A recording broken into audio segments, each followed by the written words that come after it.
ਗੁਰੂ ਵਾਹਿਗੁਰੂ ਜੀ ਕਾ ਖਾਲਸਾ ਸ਼੍ਰੀ ਵਾਹਿਗੁਰੂ ਜੀ की फतेह। जन्म साखी श्री गुरु नानक देव जी की। भाई बाले वाली साखी सिखों के साथ।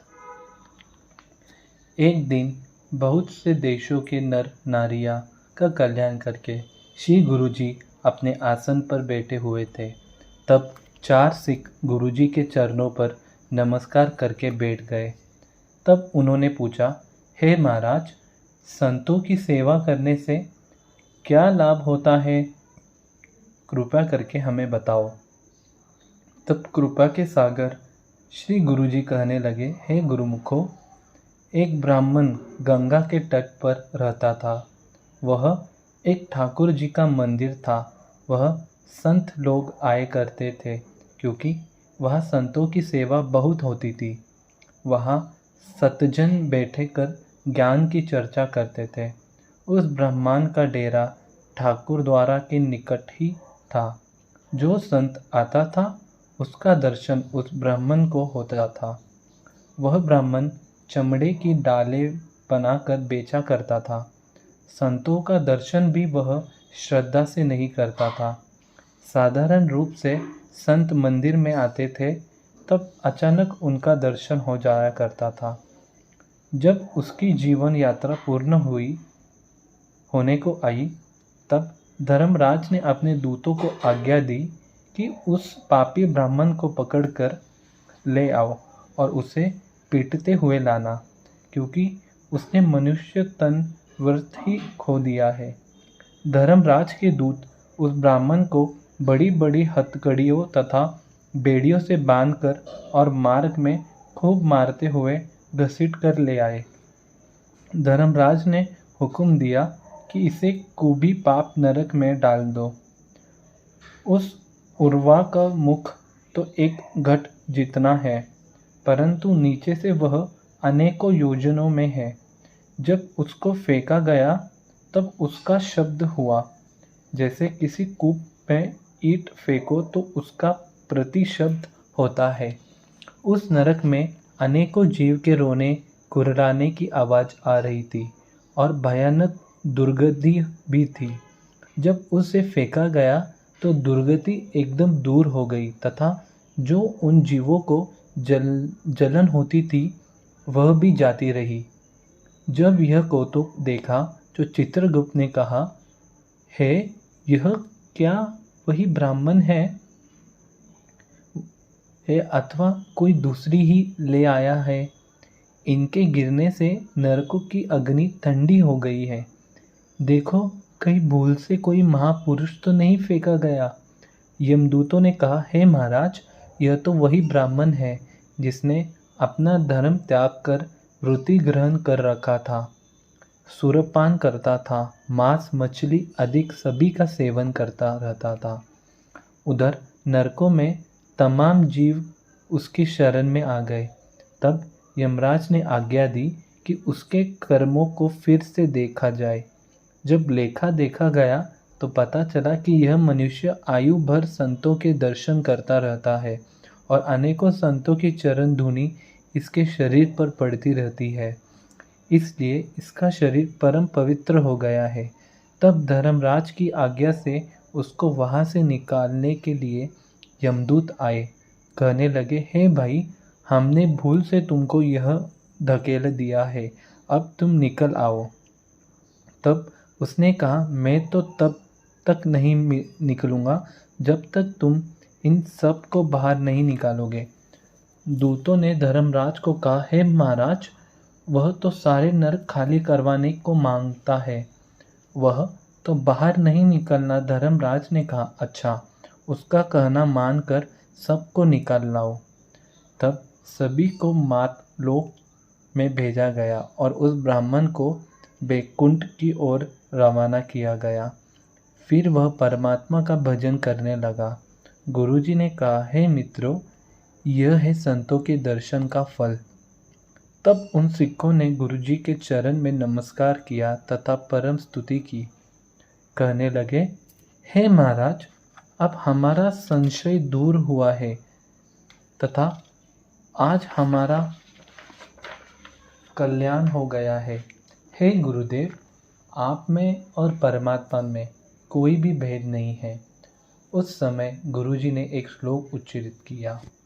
मार महला पंजवा, मोहनी मोही लिए त्रेत गुनिया, लोभ व्यापी झूठी दुनिया, मेरी मेरी करके सच अंत, की बार सगल ले छलिया, निर्भव निरंकार दयालिया, जित जंत सगले प्रतिपलिया, रहाओ एके श्रम कर गड़ी गड़े, एके सुपने दामु न चढ़े, राज कमाई कर जिनि थैली, ताके सगन न चंचल चलाई, एके प्राण पीड़ते पियारे, एक सची तजी बाप मही तारी, सुत मीत भ्रात ते ग्रह जी तके, निकट न होई खलिया, होई अवधुत बैठा लाई तरी, जोगी जत पड़ित बिचारी, गृह मड़ी मासणी बन महे, बसते उठ तिनके लागे पलिया, काटे बंधन ठाकुर जाके, हर हर नाम बसिया जीत ताके, साध संग भय जन मुक्त गति, पाई नानक नदरी निहाली। गुरुजी के इस उपदेश को सभी संगत सुन रही थी। उसमें एक क्षत्रिय बेटा था जो 4 करोड़ रुपए की संपदा का स्वामी था, परंतु किसी को भी एक कौड़ी नहीं देता था और न ही कुछ पुण्य करता था। जब उसने गुरुजी के मुख से ये शब्द सुने तो उसका हृदय काँप गया। उसने गुरुजी के चरण पकड़कर कहा, हे महाराज, आप कुछ मुझ पर भी उपदेश करो जिससे मेरा भी कल्याण हो। तब गुरुजी ने कहा, मित्र, क्षत्रिय तेरे जैसा ही धन का उसने जो कष्ट पाया था वह तुमको सुनाता हूँ। उसके पास जो धन था उसके ऊपर बैठा रहता था, किसी को निकट नहीं आने देता था, न ही किसी को खिलाता था और न आप ही खाता था। जब अंत समय आया तब प्रभु का हुक्म हुआ, इसे केशों से पकड़कर जमीन पर मारो। जब उसे यमदूत ने पकड़ा तब उसने पूछा, तुम कौन हो? तब उनको उत्तर मिला, हम यमदूत हैं तथा तुमको धर्मराज सन्मुख ले जाएंगे। उसने कहा, आप मेरी एक बात सुनो। दूतों ने कहा, बताओ। उसने कहा, आप मेरी संपदा का चतुर्थ भाग ले लो और मुझको छोड़ दो। यह सुनकर दूतों ने उसे बहुत ही मारा। अब उसने कहा, तुम आधा धन ले लो। उन्होंने कहा, हम धन लेने नहीं आए, हम तुम्हें लेने आए हैं। तब उसने कहा, अच्छा, तुम मेरी संपदा के 3 हिस्सों ले लो, मुझे छोड़ दो। फिर उस यमदूत ने बहुत मारा। तब उसने कहा, अच्छा भाई, सारा धन ले लो परंतु मुझे छोड़ दो। यमदूत बोले, तू पागल है? अरे, यदि 3 लोग की संपदा भी मिले तो भी हमारे को स्वीकार नहीं है, हम तो तुमको ही लेकर जाएंगे। तब उसने धनी ने कहा, अच्छा, ईश्वर के लिए मुझे इस धन से 2-4 बातें कर लेने दो। तब यमदूत ने लक्ष्मी के पास ले जाकर खड़ा कर दिया। उसने दौलत को कहा, हे दौलत, मैंने तुम्हारी बहुत सेवा की है तथा सबसे अधिक मैंने तुमसे प्यार किया है और दिन रात तेरी रक्षा करता रहता हूँ। मन में विचार था कि तू मेरा अंत समय में काम आएगी, कष्ट में सहायक बनेगी। हे लक्ष्मी, मैंने तुम्हें सोए भी नहीं, अपने आप भूखा रख कर भी मैंने तुझसे प्रेम किया है। मैं तुझको सबसे अधिक मानता रहता हूँ। अब तू उसी स्थान पर पड़ी है, 2-4 कदम मेरे साथ तो चल। लक्ष्मी ने कहा, अरे अधम जीव, तूने मेरे लिए कोई सुकर्म भी नहीं किया और ना ही तूने अपने किसी मित्र संबंधी के हितार्थ ही मुझको लगाया और ना ही गुरु अर्चन किया। न ज्ञान न हवन, कोई भी उपकार का कार्य तूने मेरे लिए नहीं किया। न किसी निर्धन को कपड़ा जूती ही लेके दिया। अरे तूने तो कोई धर्मशाला भी नहीं बनवाई, न कूप लगवाया और बहन भाई को भी देकर सहायता नहीं की, और नीच किसी को खिलाना तो एक, और तुमने अपने तन के लिए भी मुझे नहीं हिलाया। अरे पापी, अगर तू मुझे भले काम में लगाता तो मैं तुझे बैकुंठ में ले चलती, जहाँ तुझे अपार सुख मिलता। अरे नीच, जैसे तू मुझे तमाम उम्र धरती में दबाया बैठा रहता है, वैसे मैं भी तुझे अंतकाल तक नरकों में डाल रखूंगी। इतनी कहकर लक्ष्मी अंतर्ध्यान हो गई तथा यमदूत उसे मारते पीटते धर्मराज के सन्मुख ले गए। तब धर्मराज ने उसे घोर नरक में डाल दिया।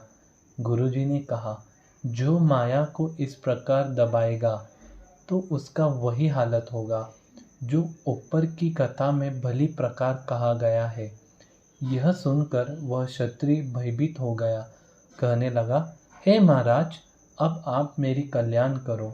गुरुजी ने कहा, हे मित्र, तू अब एक धर्मशाला बनवा, उसमें संतों की सेवा कर, लंगर लगवा, अतिथि की सेवा कर, ईश्वर स्मरण कर, नाम जपना, कीर्तन करना और धर्म चर्चा नित्य प्रति सुनना, यह अपनी दैनिक क्रिया बना, तब तेरा कल्याण होगा।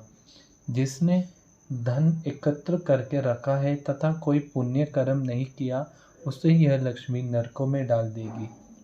यह मोहिनी है, मोह करके पुरुष का घात करती है। माया छल रूप है, जो ईश्वर अर्पण लगता है उसी का यह कल्याण करती है, और जो इसे संभाल कर छोड़ जाता है उसकी यह दुश्मन है। इसका सदुपयोग ईश्वर अर्पण लगाना है, तब यह परलोक में सुख देगी, नहीं तो वह नरकों की टिकट है। सत्संग, साधु संग और पुण्य कर्म करने से यह मित्र बनती है, नहीं तो यह महान दुश्मन है तथा किसी के साथ नहीं जाती। यहाँ ही रहकर इस जीव को नरक में पहुँचाती है। इसके पश्चात गुरुजी वहाँ से आगे चले। वाहिगुरु जी का खालसा, श्री वाहिगुरु जी की फतेह। धन गुरु नानक, धन गुरु नानक।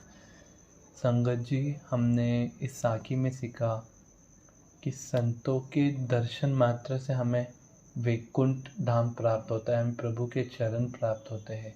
अगर हम उनकी सेवा करें तो क्या ही बात है। तो आप लोग के चरणों में विनती, गुरु नानक पातशाह का हुक्म, अमृत वेला संभालो, अमृत वेले से जुड़ो, अमृत बानी पढ़ो, ज़्यादा से ज़्यादा लोगों को जोड़ो, आप भी जुड़ो, नाम जपो, दसवंत निकालो और उस गुरु की मेहर पाओ। वाहिगुरु जी का खालसा, श्री वाहिगुरु जी की फतेह। एक ओंकार सतनाम करता पुरख, निर्भव निर्वय अकाल मूरत, अजूनी सैभं गुर प्रसाद जप। आद सच जुगाद सच, है भी सच, नानक होसी भी सच। एक ओंकार सतनाम करता पुरख, निर्भव निर्वय अकाल मूरत, अजूनी सैभं गुर प्रसाद जप। आद सच जुगाद सच, है भी सच, नानक होसी भी सच। एक ओंकार सतनाम करता पुरख, निर्भव निर्वैर अकाल मूरत, अजूनी सैभं गुर प्रसाद जप। आद सच जुगाद सच, है भी सच, नानक होसी भी सच। वाहिगुरु जी का खालसा, श्री वाहिगुरु जी की फतेह। धन गुरु नानक।